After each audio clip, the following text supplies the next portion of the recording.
Hello friends, nursing career classes के online platform पर एक बार फिर से आपका नई वीडियो के साथ मैं बहुत बहुत हार्दिक स्वागत करता हूं। तो अपन पढ़ रहे हैं रीनल सिस्टम और उसमें अपन ने पढ़ लिया है किडनी पढ़ा है, अपन ने नेफ्रॉन पढ़ लिया है, अपन ने यूरिन फॉर्मेशन पढ़ लिया है अपन ने, ठीक है।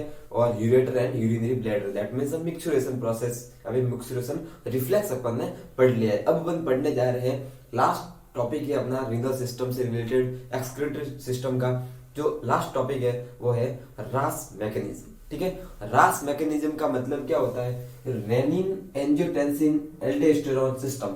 क्या होता है रेनिन? रास की फुल फॉर्म क्या होगी? देखिए, रेनिन एंजियोटेंसिन क्या होता है? Renin angiotensin aldosterone aldosterone mechanism. क्या होता है? एल्डोस्टेरोन मैकेनिज्म, ठीक है। रेनिन एंजियोटेंसिन एल्डोस्टेरोन मैकेनिज्म, ये इसकी फुल फॉर्म है। तो अपन पढ़ रहे हैं रास सिस्टम, और रास सिस्टम कब एक्टिवेट होता है, क्या होता है रास सिस्टम, पूरा देखेंगे अपन, समझेंगे, ठीक है। रास सिस्टम, रेनिन एक एंजाइम है, एंजियोटेंसिन एल्डोस्टेरोन सिस्टम, ये क्या करता है अपनी बॉडी में? हाइपोवॉल्यूमिक कंडीशन होती है जब बॉडी में ब्लड, जब बॉडी में फ्लूइड कम हो जाता है, वॉल्यूम लो हो जाता है, हाइपोवॉल्यूमिक कंडीशन हो जाती है और हाइपोटेंसिव कंडीशन हो जाती है। उस कंडीशन में क्या होता है कि ये मैकेनिज्म होता है वो एक्टिवेट होता है। ये बॉडी का होम्योस्टेसिस मैकेनिज्म भी अपन बोल सकते हैं, क्योंकि बॉडी खुद ब खुद उसके उसको वापस नॉर्मल कंडीशन में लाने की ट्राई करती है। ओके, तो इसमें क्या होता है कि अगर हाइपोटेंसिव वाली कंडीशन में, यानी कि हाइपोवॉल्यूमिक, कौन से कंडीशन में ये एक्टिवेट होता है? Volaemic and hypotensive hypotensive hypotensive condition में क्या होता है? ये एक्टिव होता है सिस्टम। और हाइपोटेंसिव का मतलब क्या हो गया?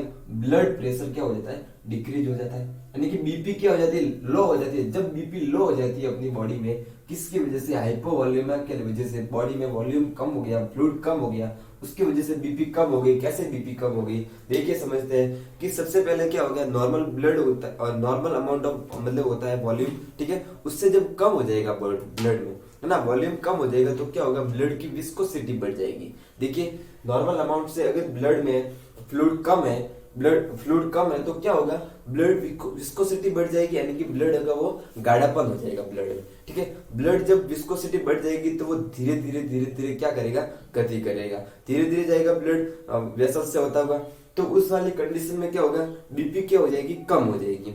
अब बीपी कम हो जाएगी तो उस कंडीशन में ये रास सिस्टम है, रेनिन एंजियोटेंसिन एल्डोस्टेरोन मैकेनिज्म, जिसके अंदर अपनी जो किडनी होती है वो वाइटल रोल प्ले करती है, और जो लीवर है, और किडनी और लीवर और लंग्स तीनों बहुत वाइटल रोल प्ले करते हैं उस कंडीशन से निपटने के लिए, है ना। तो इसमें क्या होता है, सबसे पहले अपन समझने की कोशिश करते हैं, देखिए, उसके बाद अपन वापस लिख देंगे कि किस प्रकार से रेनिन एंजियोटेंसिन एल्डोस्टेरोन मैकेनिज्म होता है। देखिए, अपन समझते हैं। इसके लिए अपन को डायग्राम बनाना पड़ेगा नेफ्रॉन का, ठीक है। ये हो गया नेफ्रॉन, ये हो गया बोमेन कैप्सूल हो गया, ठीक है।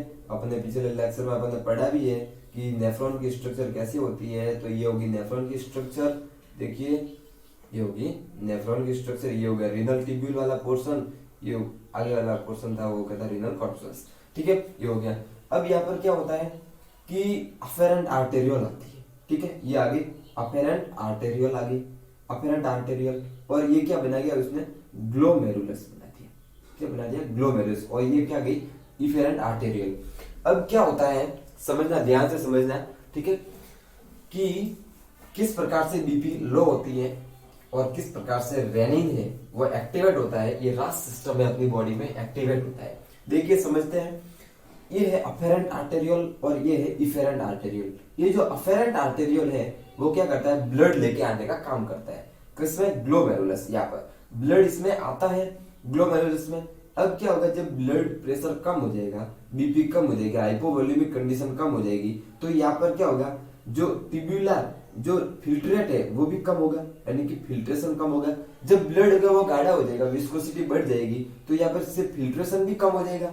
अब फिल्ट्रेशन कम हो जाएगा, देखिए, यहाँ से फिल्ट्रेशन कम हो जाएगा तो आगे भी धीरे धीरे जाएगा। रीनल ट्यूब्यूल से होता है वो भी, जो यूरिन जो फिल्ट्रेट ट्यूबुलर फिल्ट्रेट है वो भी धीरे धीरे आगे पहुंचेगा। तो इस कंडीशन में क्या होता है कि जब ब्लड प्रेशर कम हो जाता है अफेरेंट आर्टेरियल में, तो या जो अफेरेंट आर्टेरियल होती है उसके पास में कुछ स्पेशल सेल पाई जाती है, कुछ स्पेशलाइज सेल पाई जाती है। क्या होता है, कुछ स्पेशलाइज सेल पाई जाती है, ये सेल होती है, और इस सेल को अपन क्या बोलते हैं, जेजी सेल, जेजी सेल्स। अब इसकी फुल फॉर्म अपन बोले तो क्या होता है, जक्स्टा ग्लोमेरुलर, ग्लोमेरुलर सेल्स। ये सेल्स होती है, स्पेशलाइज सेल्स पाई जाती है कहां पर, अफेरेंट आर्टेरियल के पास। अब जब ब्लड की विस्कोसिटी कम हो जाएगी, ब्लड प्रेशर कम हो जाएगा, तो इस कंडीशन में क्या होता है कि जो ये सेल्स होती है, जेजी सेल्स होती है, वो क्या हो जाती है, एक्टिवेट हो जाती है। अब ये जेजी सेल एक्टिवेट होती है तो ये क्या काम करती है, जेजी सेल क्या करती है, रेनिन का सीक्रेशन करती है। किसका सीक्रेशन करती है, रेनिन का, और रेनिन किसमें सीक्रेट हो जाता है, अफेरेंट आर्टेरियल में। तो जेजी सेल जो अपन बोलते हैं, किडनी से जो रेनिन का सीक्रेशन होता है, तो एक्चुअल रेनिन का सीक्रेशन कहां से होता है, जेजी सेल। कौन सीक्रेट करती है, जेजी सेल, ठीक है। किसका सीक्रेशन करती है, ये रेनिन का सीक्रेशन। तो फर्स्ट कंडीशन कौन सी होगी, रेनिन का सीक्रेशन कब होता है, पहली कंडीशन ये होती है कि जब ब्लड प्रेशर कम हो जाता है, हाइपोटेंसिव कंडीशन आ जाती है अपेरेंट आर्टेरियल में, उस कंडीशन में जो जेजी सेल होती है, जक्स्टा ग्लोमेरुलर सेल होती है, वो एक्टिवेट हो जाती है, स्टिमुलेट हो जाती है, और वो क्या करती है, रेनिन का सीक्रेशन करती है। किसमें करती है, अफेरेंट आर्टेरियल में। अब ये क्या हो गया, रेनिन का सीक्रेशन हो गया, ठीक है, ये रेनिन का सीक्रेशन हो गया।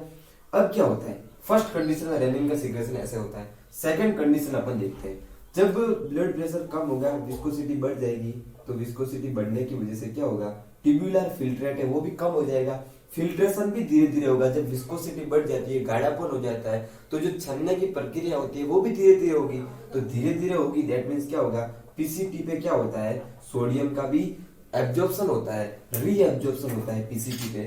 तो जब धीरे धीरे जो फिल्ट्रेट है वो धीरे धीरे आगे बढ़ेगा, तो ये होगा पीसीटी वाला पोर्शन, ठीक है। इस पीसीटी वाले पोर्शन में क्या होता है, जब धीरे धीरे आगे बढ़ेगी तो सोडियम का जो यहाँ पर रीअब्जॉर्प्शन होता है, सोडियम का जो नॉर्मली रीअब्जॉर्प्शन होता है 65 से 70% रीअब्जॉर्प्शन होता है, वो क्या हो जाएगा, ज्यादा हो जाएगा।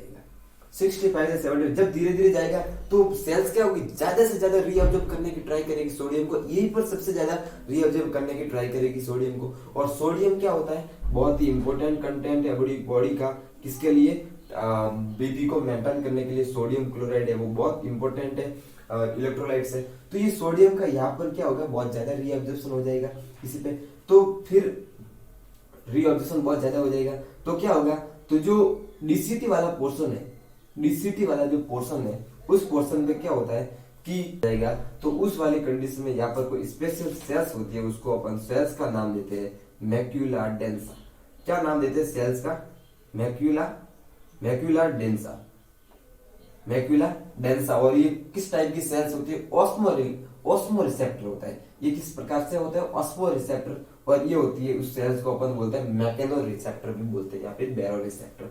ये किस टाइप की होती है, ऑस्मो रिसेप्टर। अब ये मैक्यूला डेंसा सेल होती है, वो एक्टिवेट हो जाती है, और ये क्या काम करती है, प्रोस्टाग्लैंडिन सीक्रेट करती है।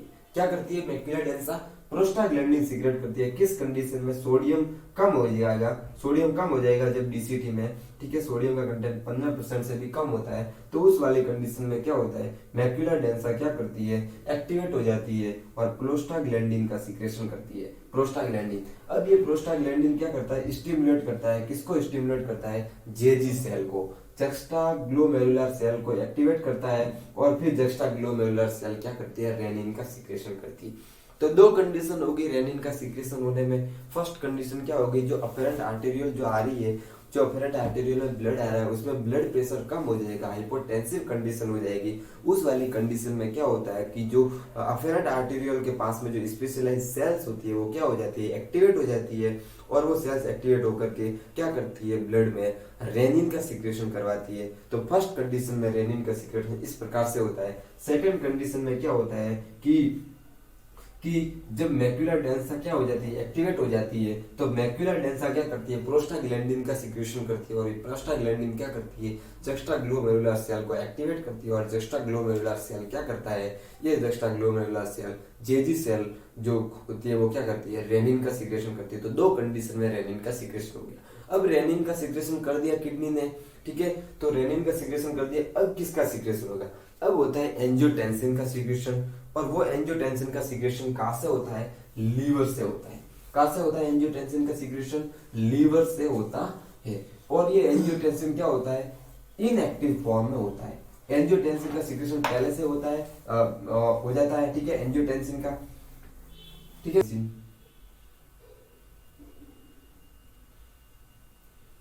एंजियोटेंसिन, इसका सिक्रेशन कौन करवाता है? इसका सिक्रेशन क्या होता है? लीवर से होता है। कहां से होता है इसका सिक्रेशन? एंजियोटेंसिन का सिक्रेशन होता है लीवर से, ठीक है।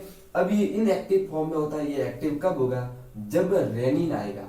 तो ये रेनिन जब आता है, रेनिन कहां से सीक्रेट हो गया? जेजी सेल से, किडनी की जेजी सेल से। तो ये जो रेनिन अब आया है, ये रेनिन क्या काम करेगा कि जो एंजियोटेंसिन था, एंजियोटेंसिन उस एंजियोटेंसिन को क्या करेगा? एंजियोटेंसिन फर्स्ट में कन्वर्ट करेगा।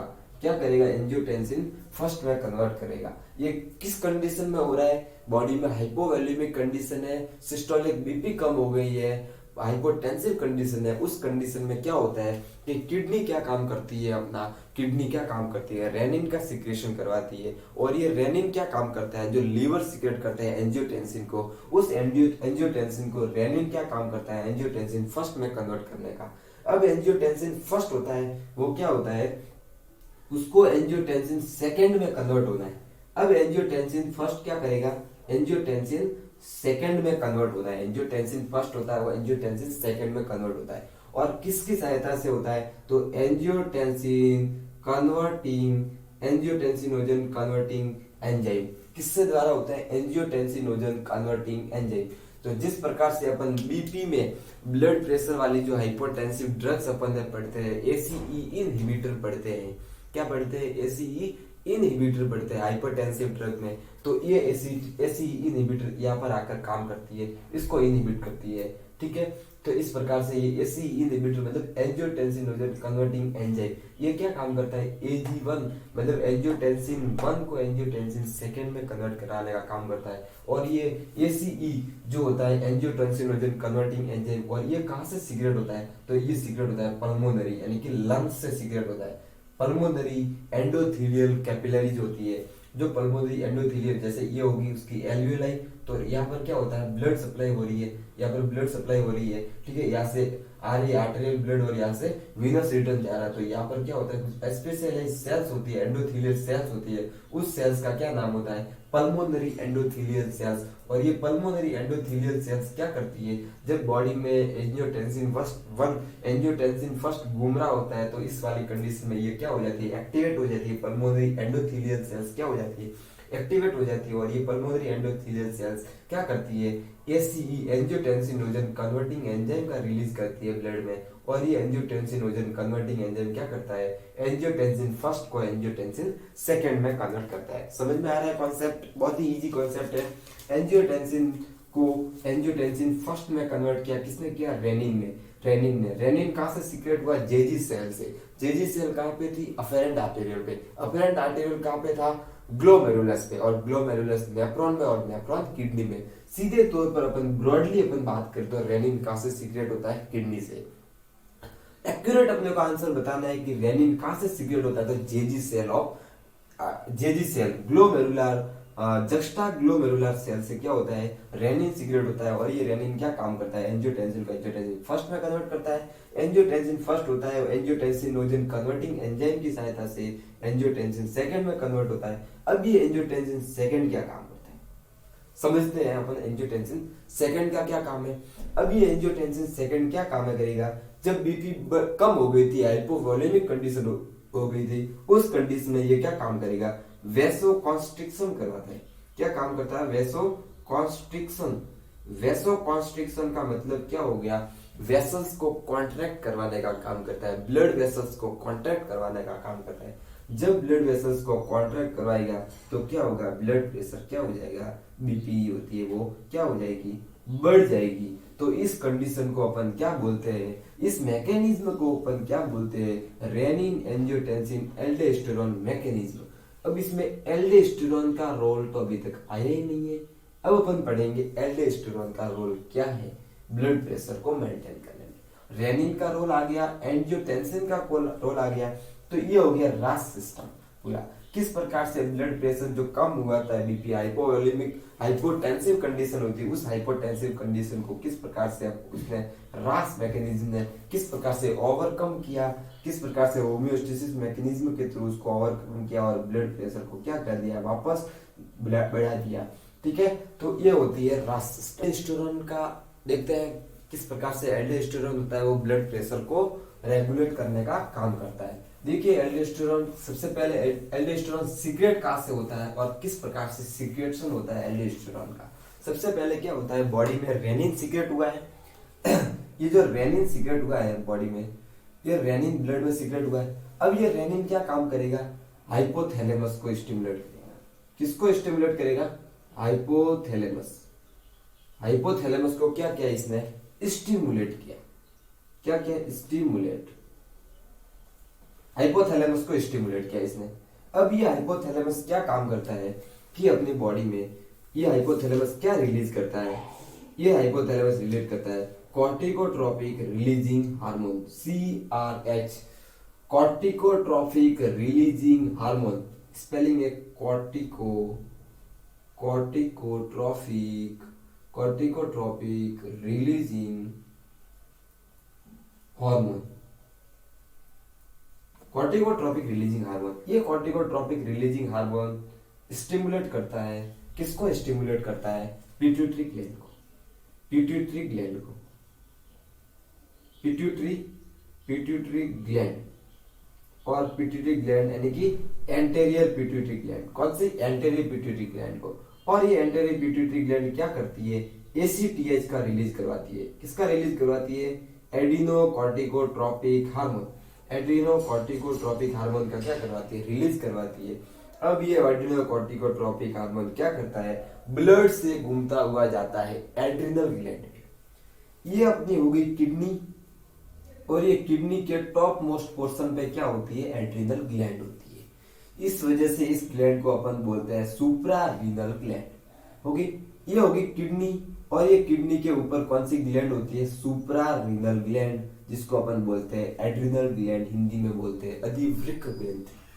अब ये क्या काम करती है, ACTH का रिलीज करवा दिया है पोस्ट एंटेरियर पिट्यूटरी ने। ये एंटेरियर पिट्यूटरी ब्लड से होता हुआ गया एल्डोस्टेरोन। ये एंटेरियर पिट्यूटरी क्या कर दिया, ब्लड से घूमता हुआ गया एड्रिनल ग्लैंड तक।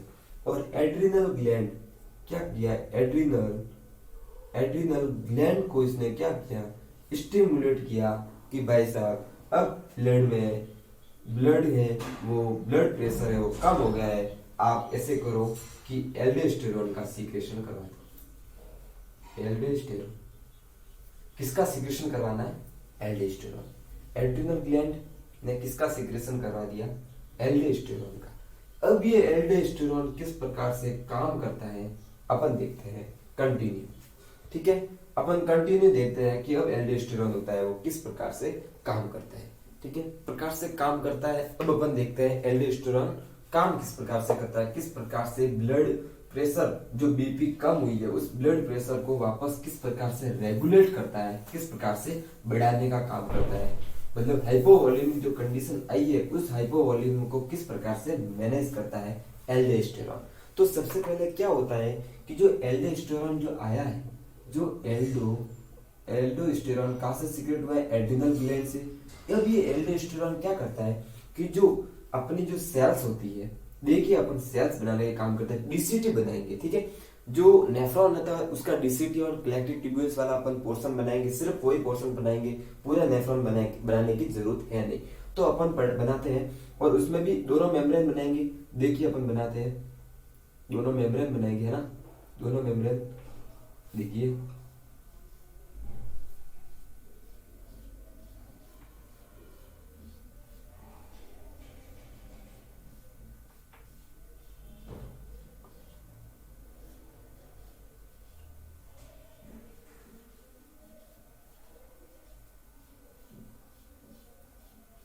ठीक है, ये अपन ने डीसीटी वाला पोर्शन बना दिया। मतलब कि ये सेल्स हो गई, ये सेल का ल्यूमन है, अंदर वाला ल्यूमन हो गया। ये सेल की बाहर वाली जो लेयर होगी उसको अपन बोलते हैं ट्यूबुलर सेल्स। ठीक है, और ये वाले जो मेम्ब्रेन है उसको अपन बोलते हैं बेसमेंट मेम्ब्रेन। ठीक है। इसको अपन क्या बोलते हैं, बेसमेंट मेम्ब्रेन, बेसमेंट मेम्ब्रेन, ठीक है। और जो इनर लेयर है उसको अपन बोलते हैं अपाइकल मेम्ब्रेन, क्या बोलते हैं, अपाइकल मेम्ब्रेन बोलते हैं, ठीक है। और उस सेल्स को अपन क्या बोलते हैं, ट्यूबुलर सेल्स, क्या बोलते हैं, ट्यूबुलर सेल्स, ट्यूबुलर सेल्स।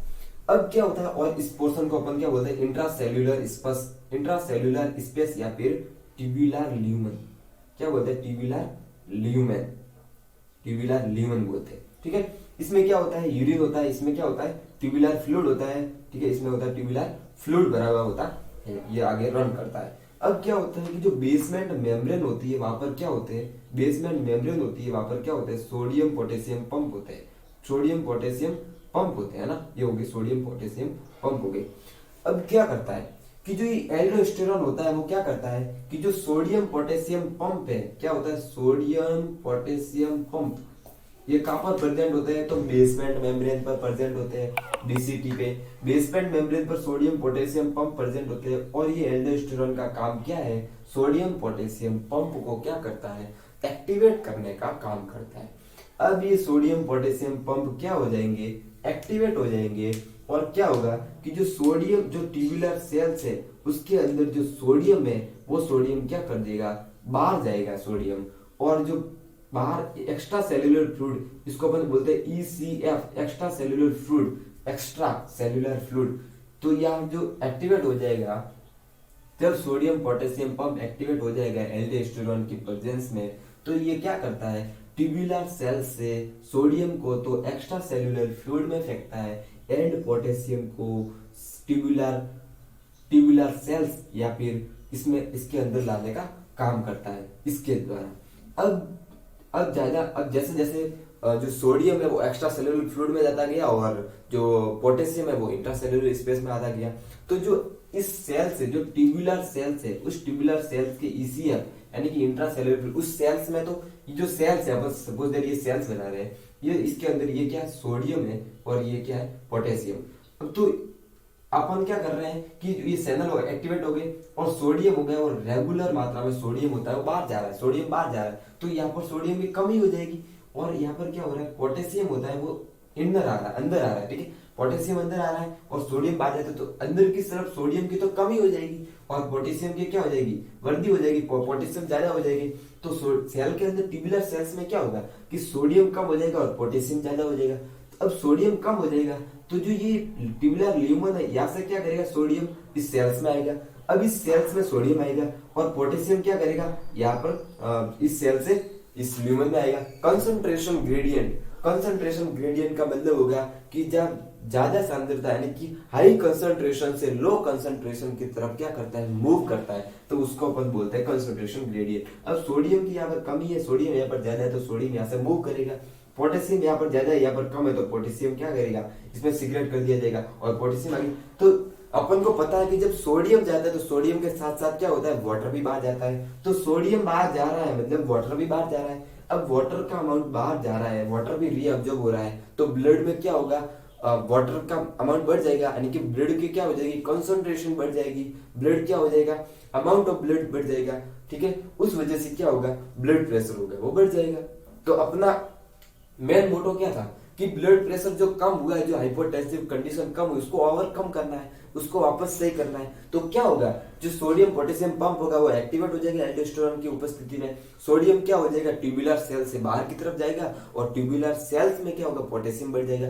तब जब ट्यूबुलर सेल्स में सोडियम कम हो जाएगा, सोडियम लगातार बाहर जा रहा है एक्स्ट्रा सेल्यूलर फ्लूइड में, तो ट्यूबुलर सेल्स में सोडियम कम हो जाएगा और जो ट्यूबुलर सेल्स में पोटेशियम है वो बढ़ जाएगा, ठीक है। तो वो बढ़ गया तो ट्यूबुलर सेल से जो पोटेशियम बढ़ा है तो वो किसमें जाएगा, इंट्रासेल्यूलर फ्लूइड में, यानी कि ट्यूबुलर ल्यूमन में जाएगा, ठीक है, ट्यूबुलर ल्यूमन में, और सोडियम वहां से बाहर आएगा। तो सोडियम के साथ साथ क्या होता है, वाटर भी बाहर आता है, तो यहाँ पर वाटर का कंसंट्रेशन एक्स्ट्रा सेल्यूलर फ्लूइड में बढ़ जाएगा और वाटर बढ़ गया तो ब्लड में वाटर अमाउंट बढ़ जाएगा, यानी कि ब्लड की कंसंट्रेशन बढ़ जाएगी, ब्लड बढ़ जाएगा, तो इस वजह से क्या होगा,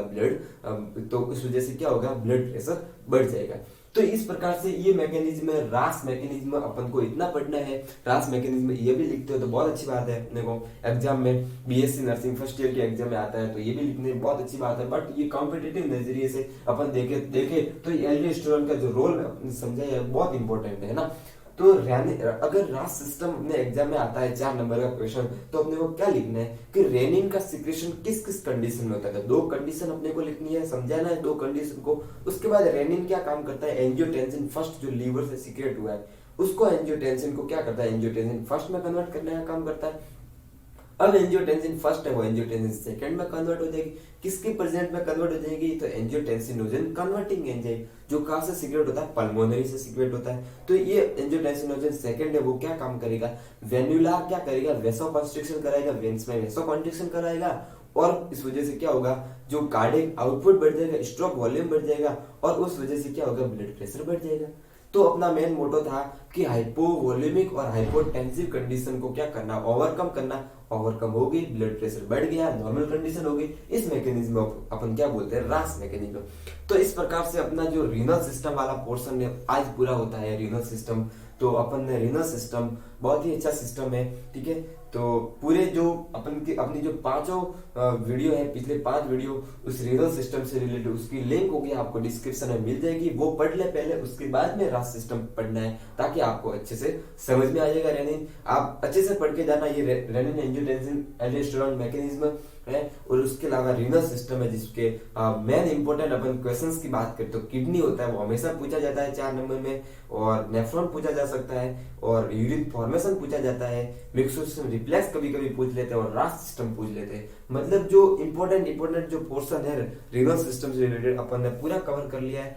तो थैंक यू गाइज। इसी प्रकार से अगर आपको ये वीडियो पसंद आई हो तो चैनल को सब्सक्राइब कर दीजिए, अगर आप नए हो तो प्रेस कर दीजिए, ताकि आपको जिस प्रकार से नए वीडियो आते रहेंगे आपको उसकी लिंक मिल जाएगी। थैंक